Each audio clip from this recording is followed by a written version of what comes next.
The weight of the homemade pumpkin pie steadies my hands as I stand at the threshold of my parents' elegant suburban home. Through the leaded glass panels flanking the front door, I glimpse a kaleidoscope of movement, 24 relatives, mingling beneath the glow of my mother's prized crystal chandelier. For a moment, I consider turning around, driving back to my apartment, and spending Thanksgiving with a frozen dinner and mindless television. But then my father spots me through the glass. There she is. His voice booms as he swings open the door. Our number cruncher has arrived. I force a smile and step inside, the aroma of sage and roasted turkey enveloping me.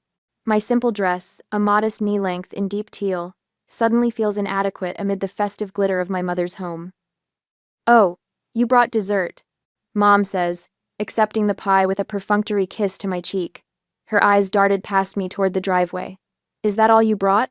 "Just me and the pie," I answer, trying to keep my voice light. "Made from scratch."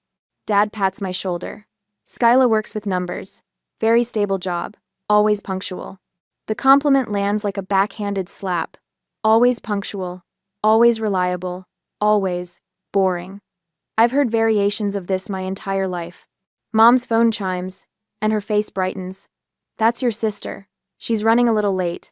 30 minutes and counting, I murmur, but no one notices my comment as I'm shuffled toward the living room, where relatives cluster with drinks and appetizers.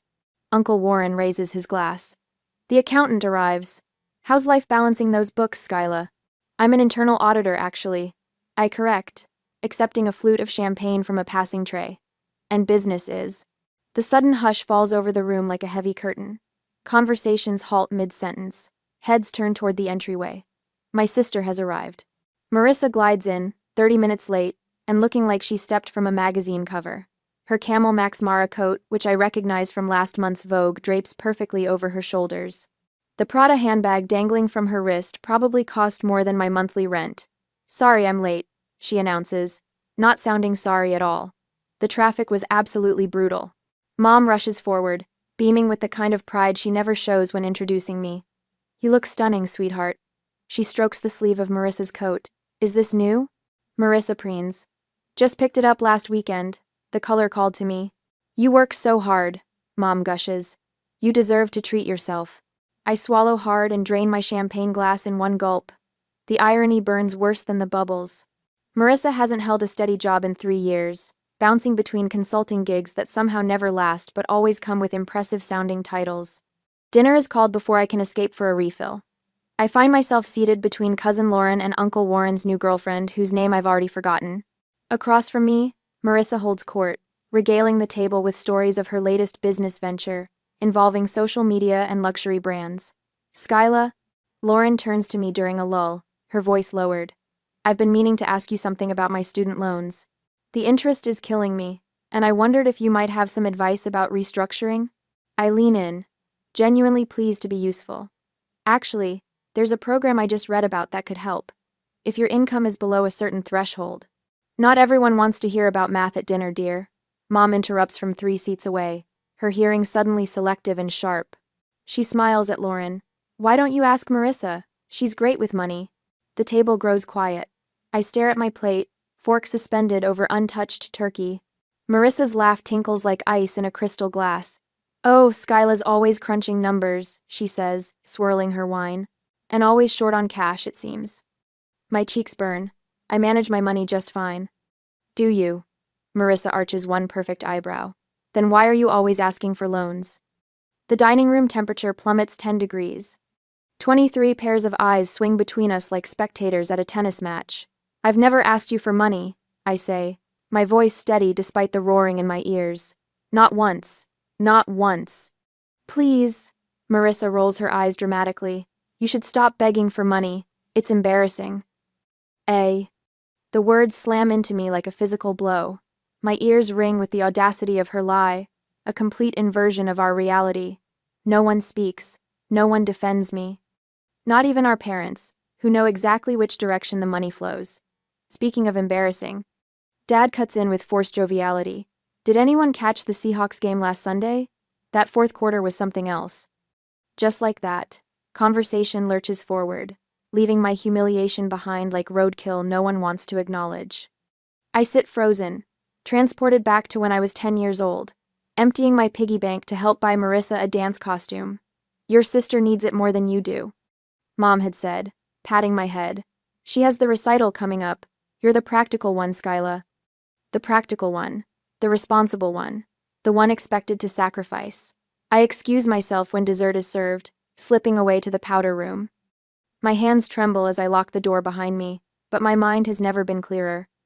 I pull out my phone and open my banking app, staring at the 5 recurring payments to various accounts with Marissa's name attached. 5 years. $52,800.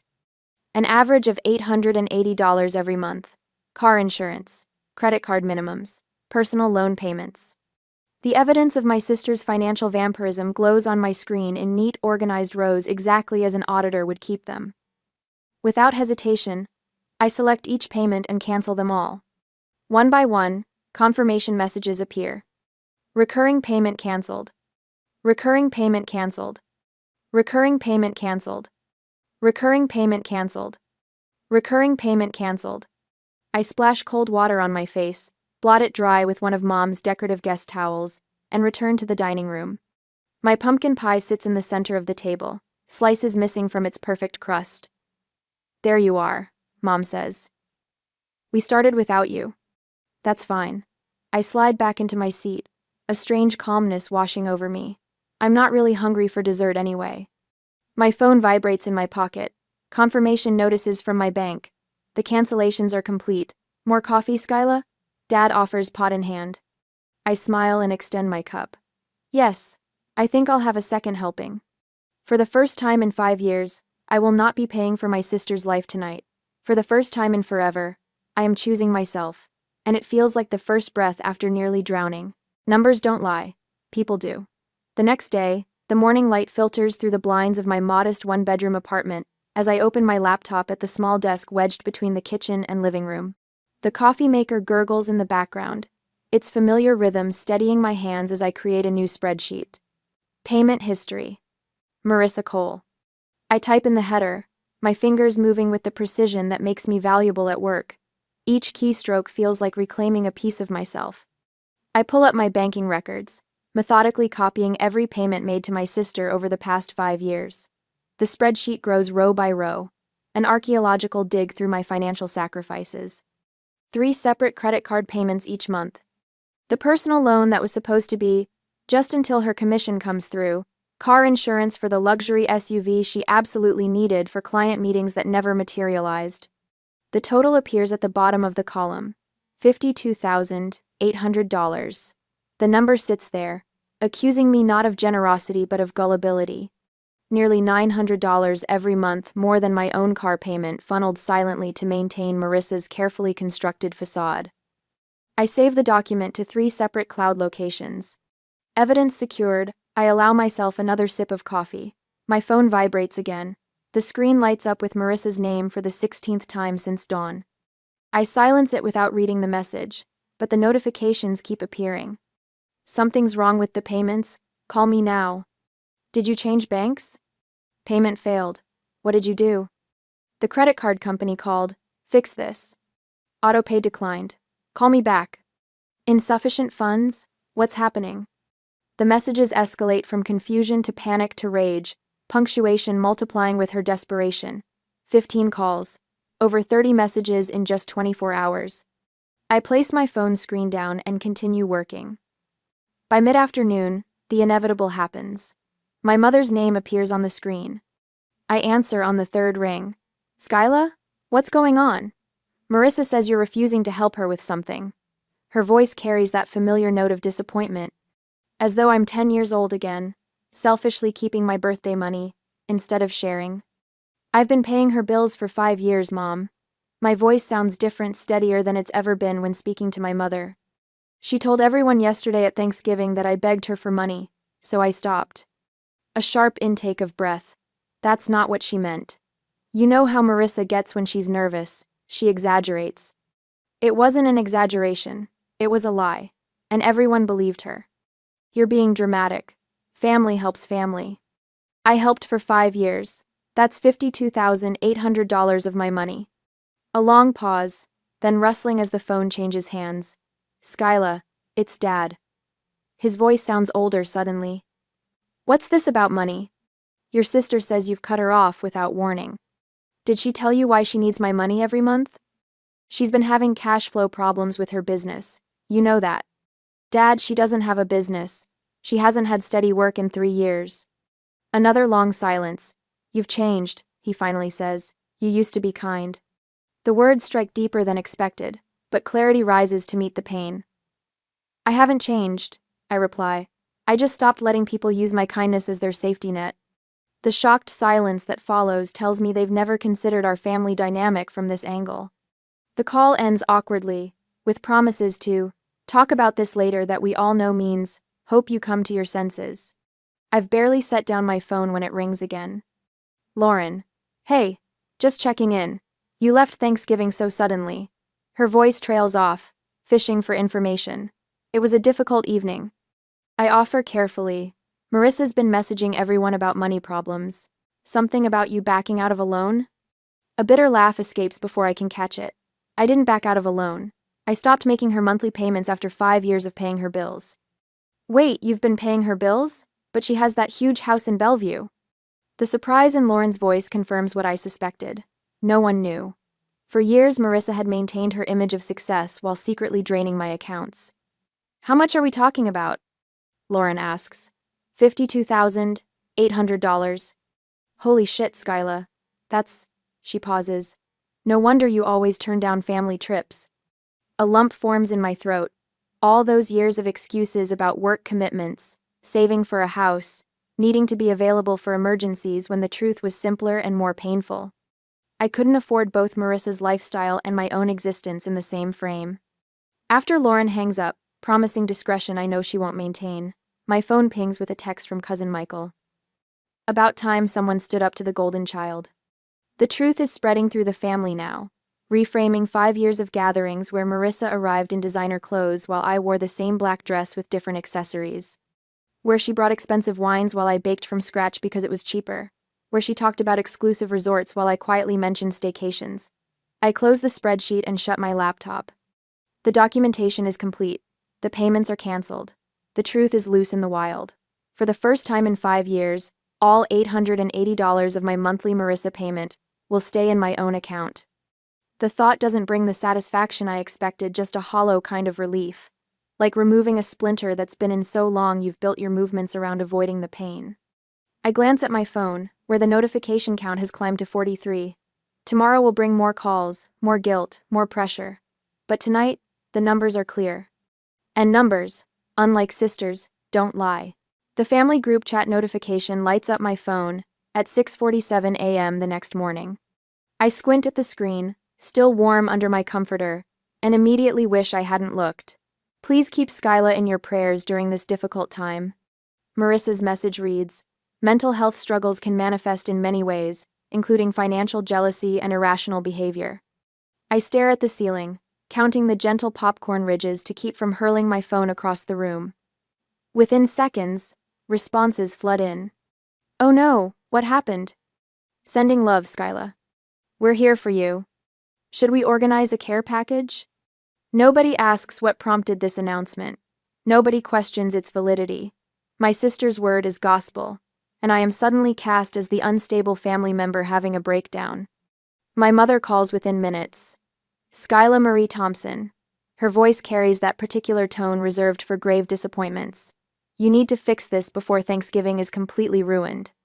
Fix what, exactly? I ask, sliding my feet into slippers, padding toward my kitchen to start coffee. Don't play dumb. Marissa is devastated. Your father can barely look at the phone when she texts about you. She pauses. We raised you better than this. The coffee maker gurgles as I measure grounds with practiced precision. Did you ask Marissa exactly what I've done? She showed me the bank notifications. All those payments suddenly canceled. Mother's voice drops to an accusatory whisper. She has bills, Skyla. Responsibilities. Roos. So do I. The words emerge stronger than I intended. This isn't like you, she continues. The daughter I raised would never abandon her sister. I watch coffee drip steadily into the pot, black and clarifying. The daughter you raised has been paying Marissa's bills for 5 years while she told everyone I begged her for money. Silence stretches between us, taut as a wire. I'm going to be late for work, I interrupt. An unprecedented act of rebellion. Give Dad my love. I end the call before she can respond and open Facebook to find Marissa's latest performance. A tastefully filtered photo of her staring pensively out a window, captioned, "Heartbroken when family members struggle with jealousy. Praying for healing during this difficult time." 27 sympathetic comments already. I close the app without responding and finish getting ready for work. When I arrive at the office, something unexpected happens. I work better than I have in months. Client documentation flows through my review process with unusual efficiency. Spreadsheets that normally require double-checking seem crystal clear on first pass. "You seem more focused lately," my manager comments during our afternoon check-in.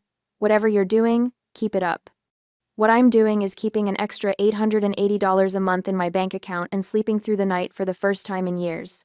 That evening, I purchased a new desk for my home office, a solid oak piece I've been eyeing for months, but could never justify while supporting Marissa's lifestyle.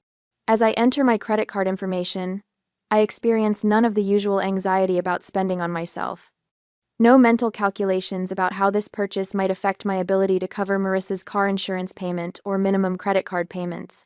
I realize I've been living below my means, not from frugality or wise financial planning, but to fund my sister's excess. The revelation settles in my stomach like a stone. The true test of my newfound resolve arrives 3 days later when Marissa appears unannounced in my office building lobby. I spot her through the glass doors as I return from lunch, designer sunglasses perched above perfect makeup, strategically disheveled hair, and what appears to be a carefully selected outfit that somehow communicates both wealthy casualness and distress. "How could you abandon me like this?" she demands loudly the moment I approach, tears streaming down her cheeks without disturbing her mascara. "After everything I've done for you." Heads turn throughout the lobby. My coworkers slow their pace, pretending not to eavesdrop while clearly absorbing every word. I keep my voice measured and low. "This isn't the place to discuss your financial problems, Marissa." "Financial problems?" She laughs, the sound high and brittle. "You're the one who's always needed my help, and now when I need you just temporarily, you cut me off completely?" A security guard glances our way, concerned by the rising volume. "Call me when you're ready to talk about repayment plans," I say quietly. "Repayment?"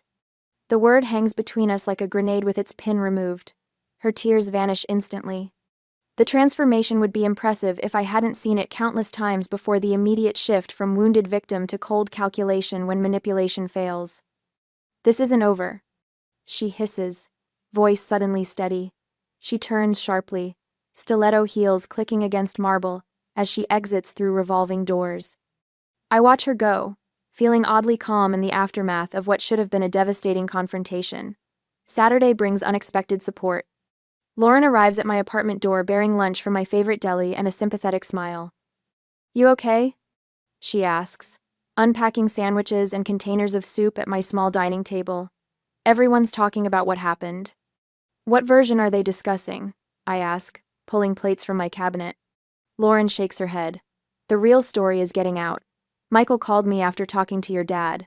Is it true Marissa owes you over $50,000? $52,800, I confirm.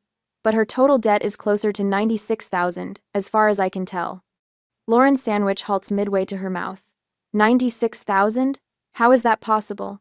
They live in that beautiful house in Bellevue. "Mortgaged to the limit?" I reply. "Plus 3 maxed credit cards, 2 personal loans, and the car lease that's 3 months behind. I've been covering the minimum payments for years." "She was using you this whole time." Lauren's voice turns hard with anger, all while acting like the successful one. My phone buzzes with a notification. The younger cousins have created a new group chat named Team Skyla, without Marissa or my parents included. I'm still absorbing this development when my phone rings with an unfamiliar number.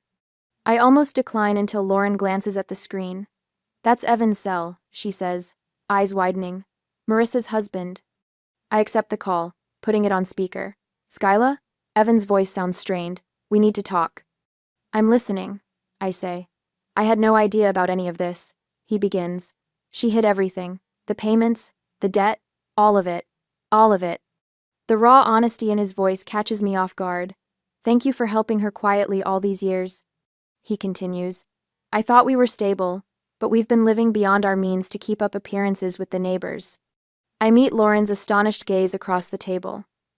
We're not as financially secure as everyone believes, Evan confesses. Not even close. A strange weightlessness settles over me. For years I believed I was the only one who saw Marissa clearly. Now others are beginning to glimpse behind the curtain. I hope you can help her find better ways to cope, I say finally.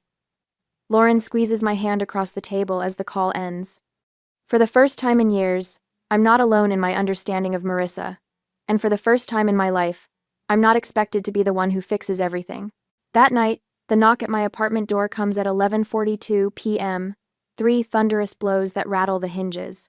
I know who it is before I even peer through the peephole.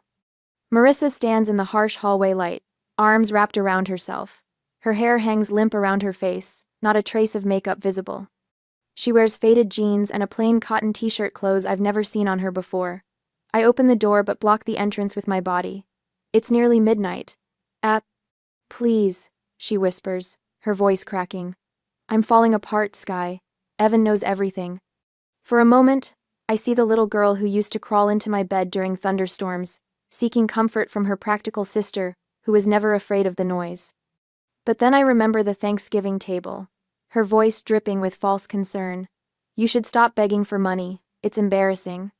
Still, I step aside. Come in. She rushes past me, pacing my living room like a caged animal. The credit card companies keep calling. I've blocked 8 different numbers, but they just use new ones. And the BMW, her voice catches. They're repossessing it next week.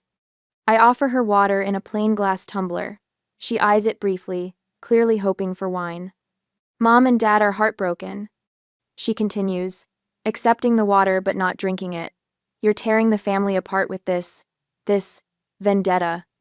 I sit on my couch, watching her theatrics with newfound clarity. If I lose everything, it's on you, she says, her voice hardening. Is that what you want? To see me fail? I wait until her monologue runs out of steam, until the dramatic pauses designed to prompt my reassurances grow uncomfortable. When she finally falls silent, I speak. I've helped you for 5 years, Marissa. She sniffs, nodding eagerly. And I'm so grateful. That's why I don't understand why you'd stop now, when I need you most. I let a calculated pause stretch between us. That's $52,800, I say evenly. I have records of every payment. Her face shifts from vulnerable pleading to defensive anger in an instant. It wasn't that much. You're exaggerating to make me look bad. Without a word, I open my laptop on the coffee table between us. The screen illuminates with a spreadsheet, each row a payment, each column a category. Dates, amounts, account numbers. Notes documenting her calls, her excuses, her promises to pay me back next month for sure this time. 5 years of financial hemorrhaging, meticulously documented in the language I know best, numbers that don't lie. This is, she stumbles over her words. You're doing this to make yourself look better. You always need to be the perfect one. When I don't respond, she switches tactics. You know I have expenses you don't. The country club fees alone. She stops herself, realizing how this sounds. You make so much more than me, she tries instead, voice rising. You don't understand what it's like to struggle. I make $185,000 a year, I say quietly. Her eyes widen slightly. She'd clearly assumed much less. I live in this 1-bedroom apartment so I could afford to pay your bills. The silence that follows feels like the first honest moment we've shared in years. Her mouth opens and closes, searching for another angle. But we're sisters, she finally says, her voice small. Family helps family. I stand and walk to the door, opening it once more. You had 5 years, Marissa. I paid $52,000 of your debt. That's enough. She gathers her purse, shoulders stiff with indignation. At the threshold, she turns, eyes narrowed. You're heartless, she hisses. You'll regret this. No, I meet her gaze steadily. You should regret confusing someone's compassion with obligation. The door closes between us with a soft click. 2 hours later, my mother called. I can hear the tension in her voice, the effort to maintain composure. Marissa says you refuse to help. She's going through so much right now. Did she tell you how much I've already helped her? I ask. She mentioned some small loans, mom hedges. $52,000 over 5 years isn't small, Mom. Her sharp intake of breath tells me more than words could. Dad's voice suddenly replaces hers. 52,000? That can't be right. I can email you the documentation. I say, my finger already hovering over the send button on an email prepared days ago. Why would you keep giving her money all this time if she wasn't? Being honest, I finished for him. Because she's family. And you taught me that family helps family no matter what. The stunned silence on the other end feels like vindication and heartbreak simultaneously. Later that night, texts begin appearing on my phone. Uncle Warren, your sister is devastated. Where's your compassion? Aunt Patricia, the family forgives. Period. This cold shoulder is beneath you. But there are others. Cousin Michael, about damn time someone stood up to her. Call if you need to talk. Lauren, just heard the real story. We're all behind you. Mom and Dad too. My phone pings with a notification from our extended family group chat. I brace myself for another barrage of guilt and pressure, but instead find an unexpected message from Evan. Thank you all for your concern. Marissa and I are working through some financial difficulties that have come to light. We ask for your understanding during this time. And Skyla, thank you for your past support. It wasn't acknowledged properly. The traditional family hierarchy with Marissa at its glowing center and me orbiting as the reliable, practical moon has begun to fracture. Thanksgiving dinner has become the dividing line in our family history. Before the truth and after. My father calls back, his voice subdued. I've been looking at these statements you sent. All these years you've been. He trails off, unable to complete the thought that his golden child has been lying while his practical one has been sacrificing. We should talk, he finally says. All of us. Maybe Sunday dinner? Not yet, I answer, surprising myself with the boundary. I need some time. Of course, he says quickly, too quickly. Whatever you need. The words sound strange coming from him from anyone in my family, really.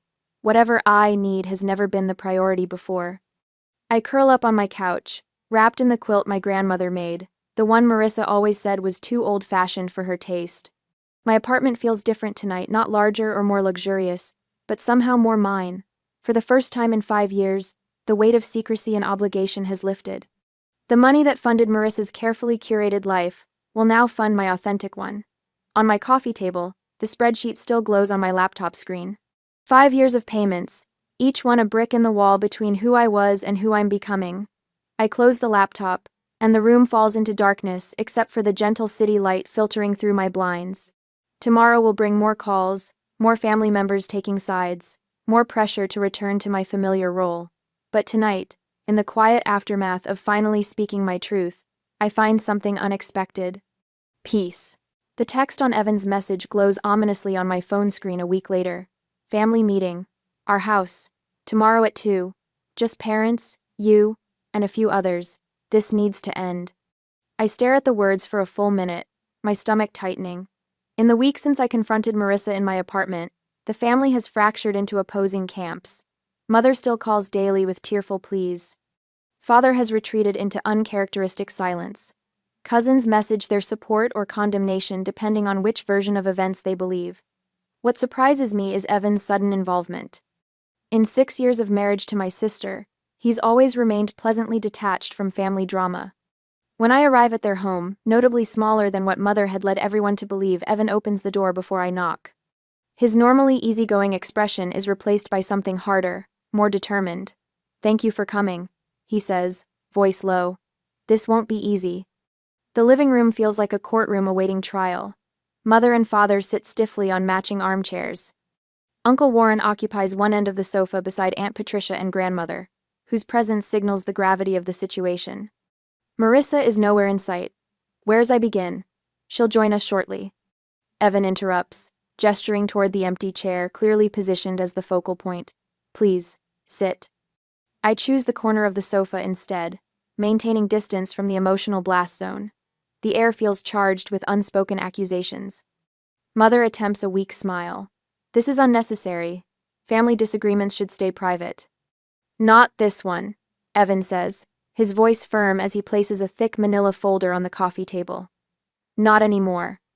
The sound of a door closing echoes from the hallway. Marissa enters, her face stripped of makeup, wearing plain jeans and a beige sweater I've never seen before. No designer labels, no statement jewelry. Her eyes are red-rimmed but dry. "Sit down, Marissa," Evan says without looking at her. She perches on the edge of the empty chair, hands folded tightly in her lap. Evan stands before us, shoulders squared. "I've asked you here because it's time everyone understood exactly what's been happening." He opens the folder. Over the past years, Marissa has accumulated personal debt totaling $96,500. Mother gasps. Father's head snaps up. That includes the $52,800 that Skyla has been paying in secret for 5 years. Evan continues. "The money that Marissa told me came from a trust fund from grandmother." Grandmother's sharp intake of breath cuts through the room. "I never set up any such thing." "I know that now." Evan spreads credit card statements across the table. These show regular purchases from Nordstrom, Saks, Neiman Marcus, designer clothes, jewelry, handbags. Things to maintain the appearance of success while we were quietly drowning. Father leans forward, studying the papers with growing disbelief. "This doesn't sound like the daughter we raised." "I needed those things," Marissa whispers. "Everyone expected me to be successful." Mother reaches toward her. "Sweetheart, is this all true?" The question hangs in the air, the first time in 30 years I've heard Mother question Marissa's version of events. Marissa's careful composure crumbles. Tears spill down her cheeks. "I just wanted everyone to be proud of me." "By lying? By stealing from your sister?" Aunt Patricia's voice cuts like a blade. "I was going to pay her back," Marissa protests weakly. "When?" Evan asks. "With what money? You haven't held a steady job in 3 years." The silence that follows feels like a physical weight. I watch my family absorb the reality they've been denying for years. Evan straightens. "Things will change starting today. We're selling the Range Rover, the Maldives vacation is canceled. Marissa starts working 40 hours weekly at Belinda's boutique next Monday, and we begin financial counseling on Thursday." Mother's face pales. "But that's so extreme." "It's necessary," Evan replies. "And long overdue." Father turns to me, his eyes clouded with something I've rarely seen: genuine regret. "We should have seen it sooner." His voice drops to a near whisper. "I'm sorry, Skyla." The words I've waited decades to hear land softly, without the satisfaction I'd imagined. I nod once, accepting but not absolved. For the first time in my memory, I sit in a family crisis without being expected to fix it. I am neither savior nor villain, simply present. The strange liberation of this moment catches in my throat. The next 6 months unfold in careful, measured steps. Family gossip shifts as the full story emerges. Marissa works retail after years of leisure, returning home with aching feet and humbled eyes.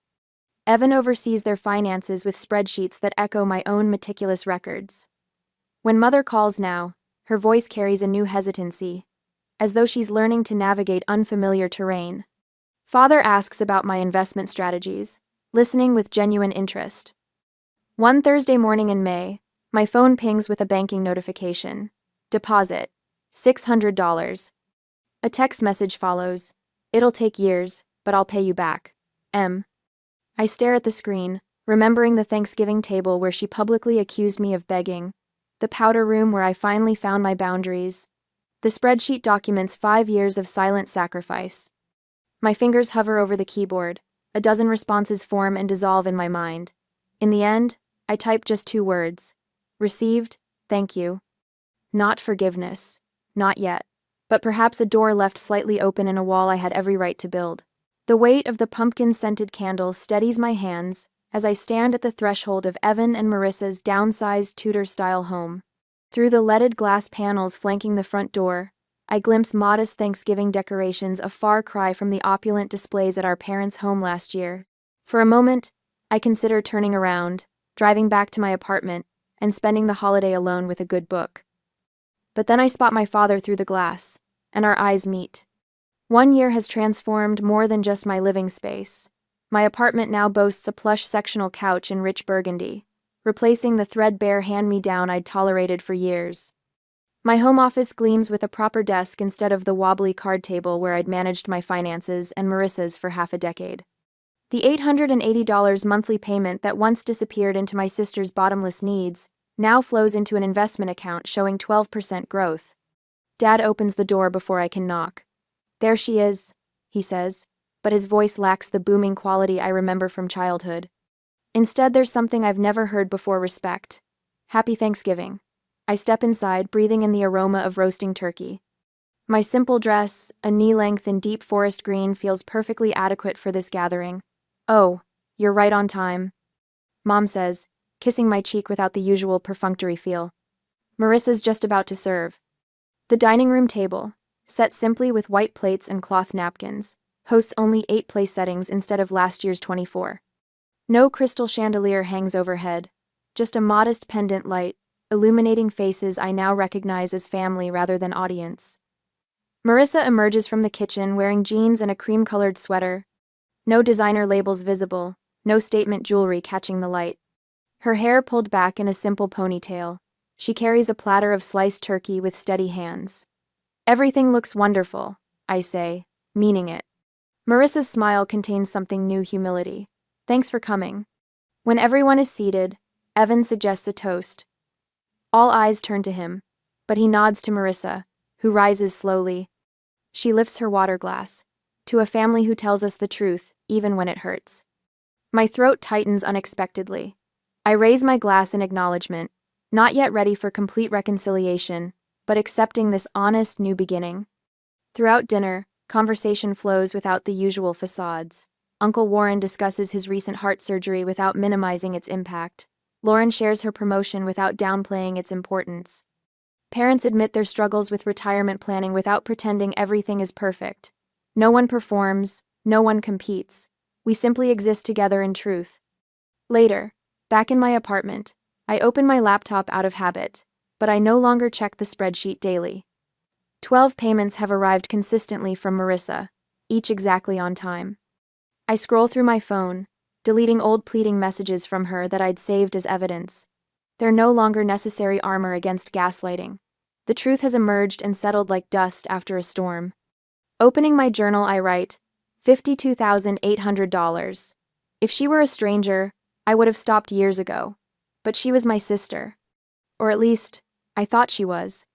I pause, considering what has changed. The monthly deposits from Marissa aren't just financial restitution. They're acknowledgement that my boundaries matter, that my sacrifice deserves recognition. My worth was never tied to family approval, though it took me 30 years to understand this. Boundaries aren't cruelty, but self-respect. I close the journal, feeling neither triumph nor regret. Just clarity. Sometimes kindness means knowing when to stop. You can't save someone who keeps sinking, especially when they're the ones pulling you under. The question remains, hanging in the evening air of my quiet apartment, if faced with the same situation, what would you have done? Cut them off like I did? Give one more chance because they're family? Take legal action to recover what was lost? Where do you draw the line between helping and being used?